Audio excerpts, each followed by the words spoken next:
everyone. My name is Dr. Janani Krishnaswami, and I'm here to answer your questions about being a doctor. You all sent in so many great questions about what it takes to work in this field, and I'm excited to answer some of these questions for you. So let's get started.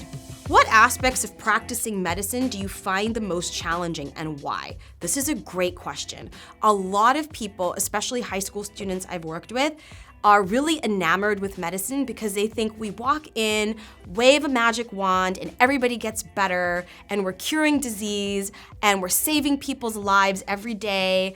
And that can all be true in that we do get to help people get better, and we do get to save lives sometimes.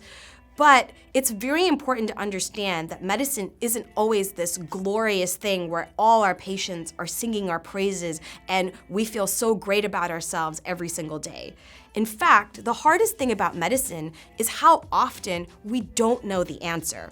And that comes up a lot. Even for things we think are true and the things we learn in school, there are situations where patients are just different and everyone's an individual. The hardest thing is reckoning with that sense of, I really don't know what the best thing is. All I can do is be honest with the patient and try to understand what their values and preferences are and work on a treatment plan together. It can also be really difficult because our profession says first do no harm.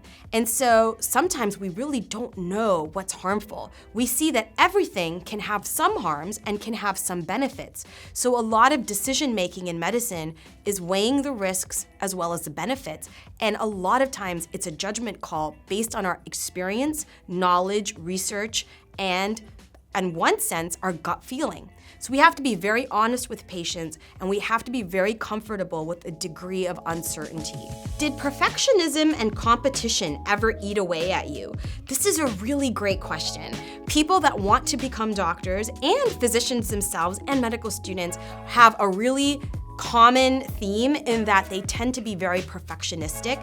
They're very high achievers. They're really conscientious. A lot of them have a really strong desire to do good in the world, to make a difference, really idealistic, right? So these are characteristic traits that make good doctors, but they can also be sometimes our worst enemies.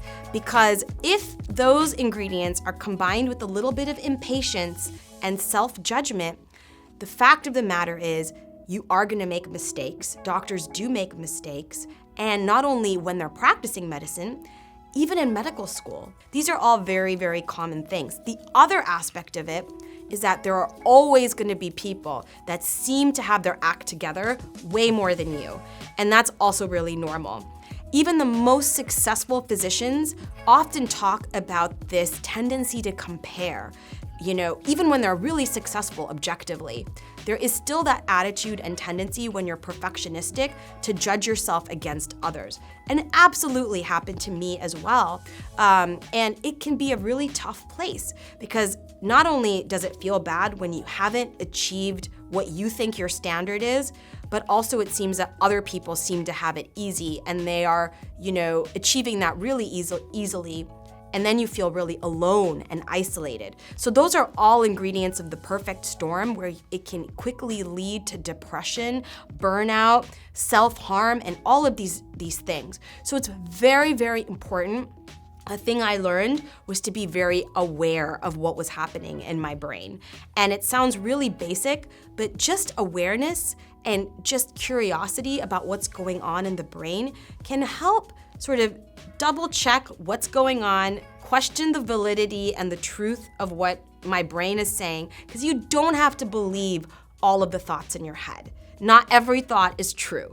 So once you become aware and you can recognize that judgy, small voice that wants to bring you down versus the voice that wants to lift you up and say, hey, you're doing a great job. Look at what you've accomplished already. It's already tough to get where you are right now, to have an ambition, to even want to be a doctor.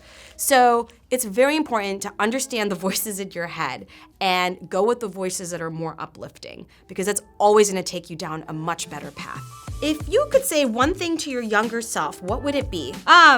So I think that if I were to say one thing to my younger self, it would be to never stop losing that fun and spirited attitude about the things that I did.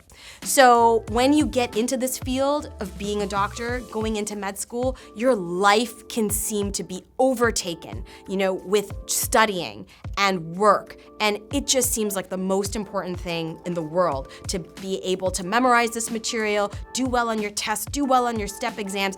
Everything is just like, it just seems like there's a bunch of stepping stones and all we can focus on is getting from one stepping stone to the next stepping stone.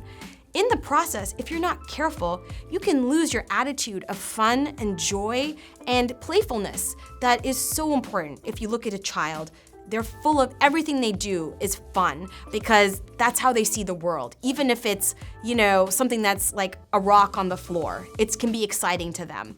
And in the process of studying may not necessarily be enjoyable, there is a fascination to what we're learning that if you keep recognizing that, it can make it more enjoyable. Learning about the kidney may be really, really difficult, but if you really take the big picture, it's a fascinating organ. I mean, the way it's structured, the intricacies of how it works day in and day out to, filter all the fluid that you're consuming, it can have this element of awe and fascination. So that's one aspect. Finding the joy and the inspiration in everything you're doing is gonna make that more enjoyable. But the other aspect, and something I would have told myself, is don't forget the hobbies and the passions apart from medicine that make you who you are. Because one day, you're gonna be a doctor and you're still gonna have to be a person. And being a doctor is not gonna be your only identity. You have to figure that part out. That's all the time we have for questions. I hope this was helpful. Everybody at UWorld wishes you all the best in your future careers and good luck.